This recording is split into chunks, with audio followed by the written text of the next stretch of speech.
What's up, guys? So today's video is a little bit different. I have a friend of mine. It's funny how this actually happened. He and I used to play online games together way back in the day when, like, I think I was probably like 16, 17, 18, and then he did as well. And, we've kept touch, here and there. And he started training jiu-jitsu a little while ago, and we've kind of kept in touch, since then. And he recently sent me some videos of him competing at a tournament. And he said, man, he goes, would you take a look at these? Maybe give me a couple pointers. And I asked him, I was like, well, do you mind if I make a video out of it? I thought it would be kind of a neat thing. I've never really done this kind of thing on YouTube before, where you kind of break things down, but I figured it'd be fun with user submissions. So maybe we'll make it into a thing. I don't know, but his name's Trevor, and obviously he's a blue belt here. We're gonna look at two of his matches. I believe this was an in-house tournament because you see the Gracie, I think that's the Gracie Humaitai symbol everywhere. But let's go ahead and dig into match one. The second match is not vertical. The first one is, though. So let's go ahead and start. So they start gripping up, and he pulls guard. So obviously he's a guard player. You can almost look at people sometimes and realize that they're going to be a guard player, guard puller.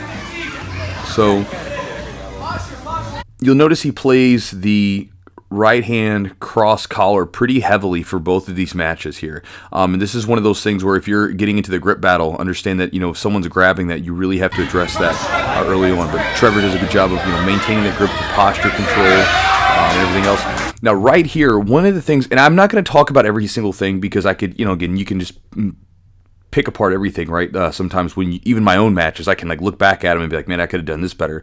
One thing you could have threatened here was with a loop choke, where you put your thumb in and then fish it around and at least threaten that neck. Because if we threaten the neck, a lot of times it'll get the hands to come up. And I think that you were searching for arm bars in several points in the match. So something we could have done there.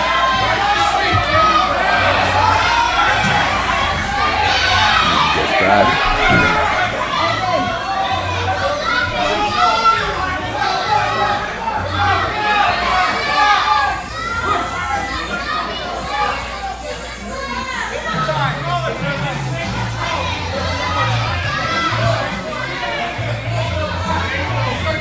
All right, right here, I know this seems very subtle.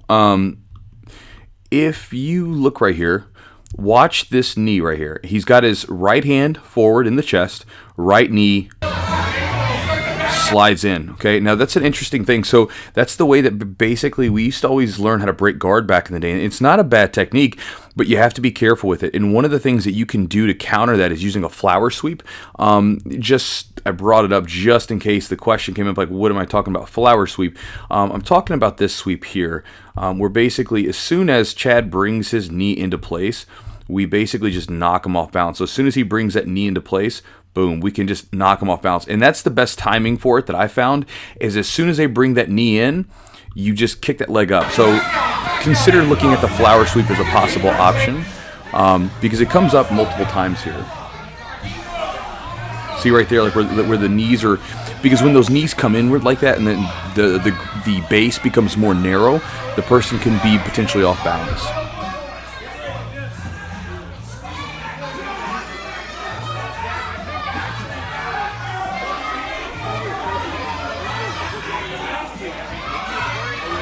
I like to control the neck. I think you would probably be good if you're going to go that cross collar, come up there and grab on that neck a little bit more too to bring down his posture.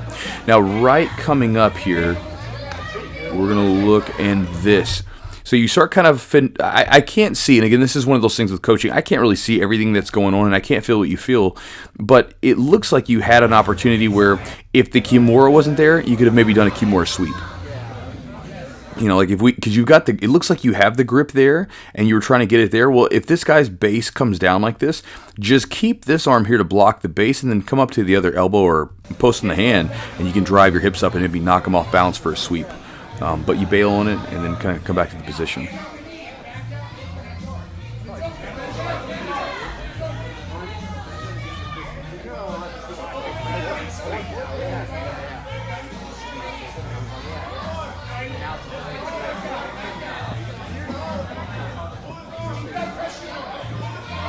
And this is what I'm talking about when these hips are narrow. Now, this is not the best time to do it, but when you watch for it, I think it's in just a second here. There's another opportunity for that flower sweep.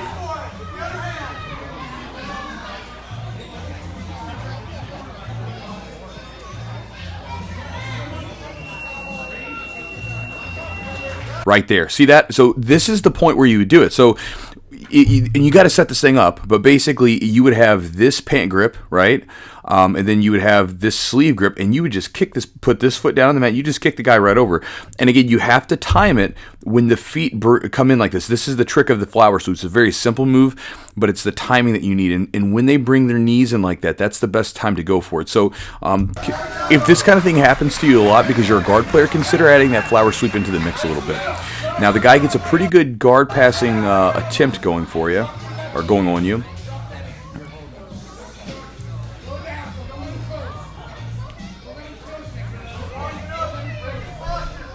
I think it's here just a second.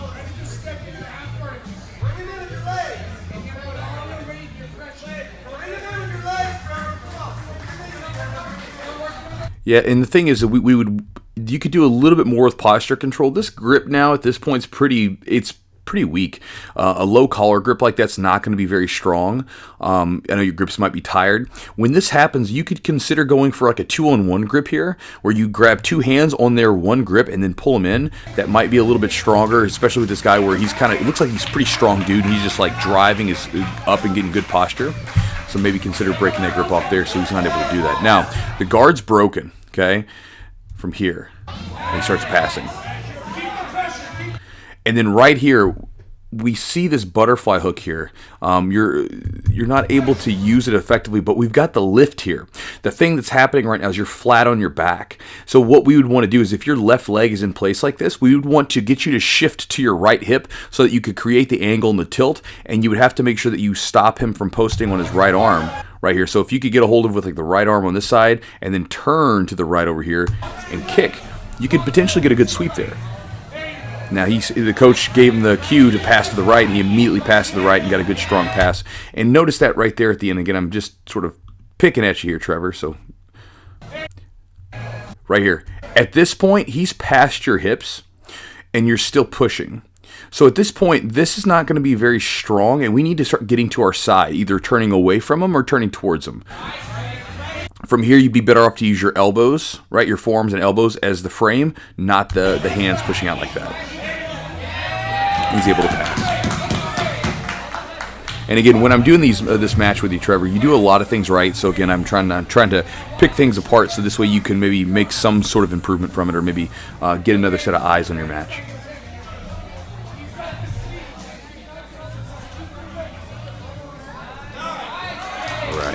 So, okay, you got put in a bad position here. So now you're stuck, right? He's got good positional control. He's got good hips pushing in, and his legs are dug in. Now you start fighting for the legs here for a second, right? And then you kind of stop, and that's a bad idea. So right here, you're doing all this stuff up here. And again, you might have some sort of tricky move going on up there, and so I don't know. But I would want to see you fight for the positioning of the legs here, because it'll see why in just a second, why that's really important. Because while he has those legs sort of curled up under yours, you're not going to have a lot of effective escapes. So you want to get those legs free. You fight a little bit more in here, but that needs to be the main focus. Like constantly fighting for those legs.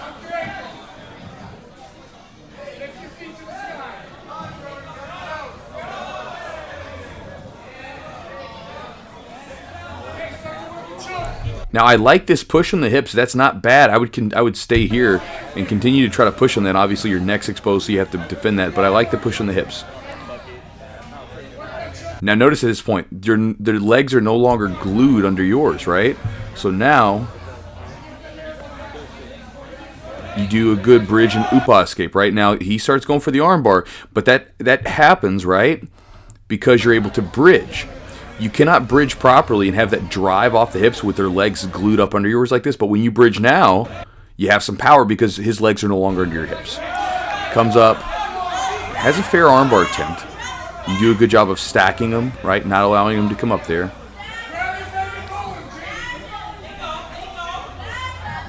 So again, you're not giving him any space to extend the armbar, so that's good.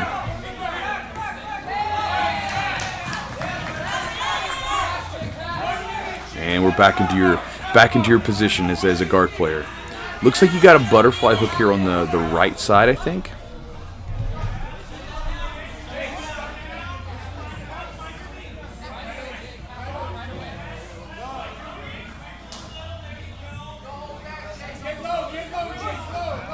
So you got this butterfly here on the right side, right? And so you could probably use that as a sweep, especially up against guys that are like top players that are putting that pressure on, especially if they're coming into you. You can use that butterfly hook really well. You just need to trap the other side to go for the sweep.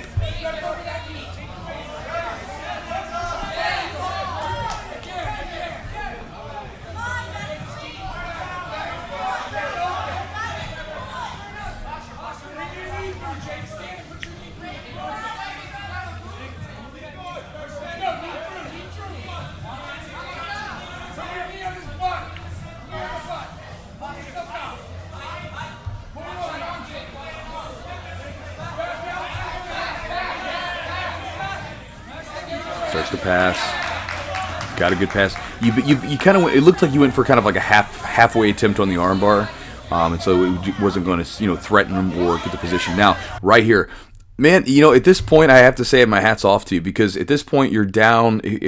I believe you guys are probably doing points. You got a scoreboard over there, right? So you are down. If you're using basic rules, you've got, 2 passes against you. He's mounted you once. I mean, so you've got a lot of, you've got a lot of points in the hole, right? And you end up coming up with this sneaky little arm triangle here.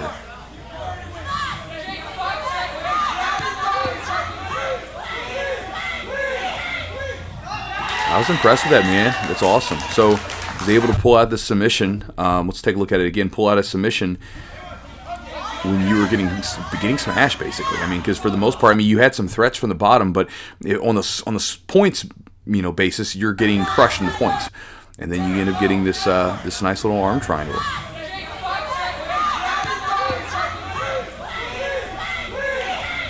So hats off to you, brother. Now that was match number 1. Let's take a look at match number 2. It's a little bit faster. I believe it's the same guy, same day. So we get started here. So again, you can almost look at the posture right now. Like, he's ready for the pull, right? He's like kind of keeping his hips back, getting ready for the guy to pull guard.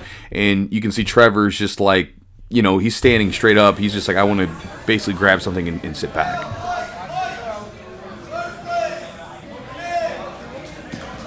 Good guard pull. Notice how he tried to stay up, right? He doesn't want to go down into Trevor's guard because that's going to be a bad place for him. That was smart on his part. And he's staying up this time, which is different. The last match, he for the most part was down low. In this match, he's up kind of high, and you see a little bit of De La Riva action starting. Cut through attempt coming around.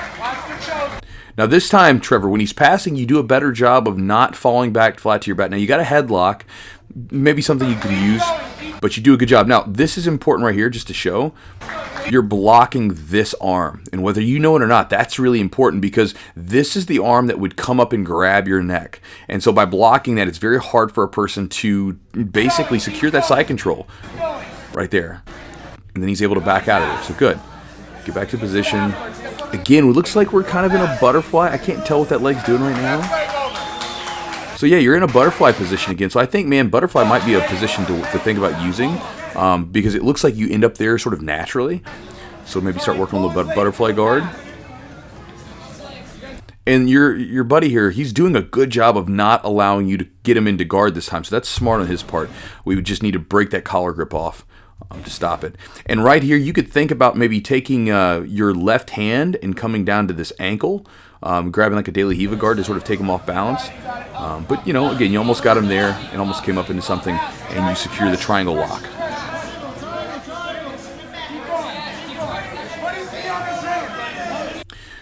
Now, I don't know, what your best triangle game is, but obviously you got the triangle lock. You allow the head to come up. So that's one thing that's really important, and I know this from training with Chad a bunch, is as soon as you get this triangle lock, we need to immediately start pulling on the head to get it down, because with him having his head the ability to go up, he's able to kind of create some posture and get up and then start to stack that knee right here in your face, which is really uncomfortable. So again, at this point, we're too late, but you're keeping a good lock here and squeezing and not allowing them to get away from you. Now listen carefully to him, guys. He says, "These are wrist locks." Let's replay this. Is there wrist locks? He's like, he's already almost got a wrist lock anyway. He's like, hey, can I actually do these? I actually had a situation with one of my white belts one time where wrist locks were illegal, and he was getting ready to put the guy in a wrist lock, and he had to like turn over, look over. He's like, can I even do a wrist lock? And I was like, yeah, you can do a wrist lock. And he's like, went ahead and finished it.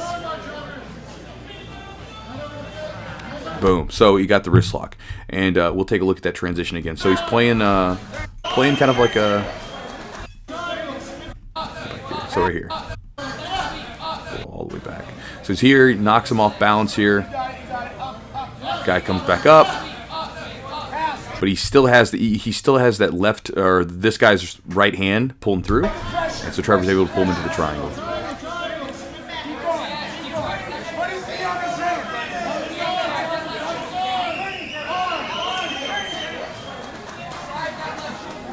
And he's doing a really good job of not allowing Trevor to get the right angle and grips for the triangle. And by putting his knee right here and keeping his pressure down, it's going to be really hard to finish that triangle. Only thing is we just got that arm stuck in there, and Trevor's going after it.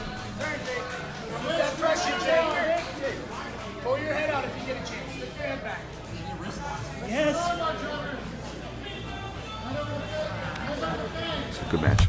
So that was the match. And again, one thing to maybe take away from this part too, guys, also is if you guys play triangles, remember the triangle, it often gets mistaken as just a submission, but it's a platform for submissions, right? It's not just a submission only, it's a position.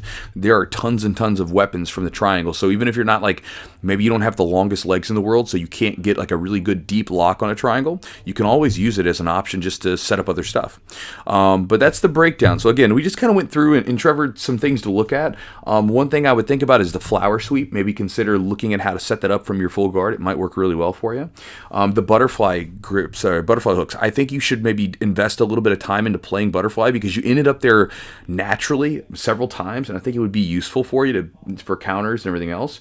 You did a lot of things right. You know, the thing that you maybe need to work on also is just looking at it, maybe play a little bit more aggressively for your escapes, right? Like there were a couple times where, mainly it was in that first match, where the guy was passing and you were pushing, and once they were past your hips and you need to create frames with your forearms and elbows and knees and things like that, you were still using your hands, still using that long range weapon, and you got to switch to something a little bit more short range for better effectiveness, and so that might be helpful to you. But all in all, it was a good match, and again, that first match was really impressive coming back from such a deficit, because, you know, a lot of people in those situations when things get tough, they sometimes just say, you know, all is lost, and they kind of give up. So hats off to you, brother. And again, it was good seeing your match. And so guys, if you enjoyed the video, let me know in the comments down below. And if you guys have any videos that you'd like to do, maybe like this, maybe I can do one of these from time to time. You can send me your competition videos, whether it's a win or a loss, and we can break them down on the channel and have some fun with it. So hope you guys enjoyed the video. Talk to you guys next time.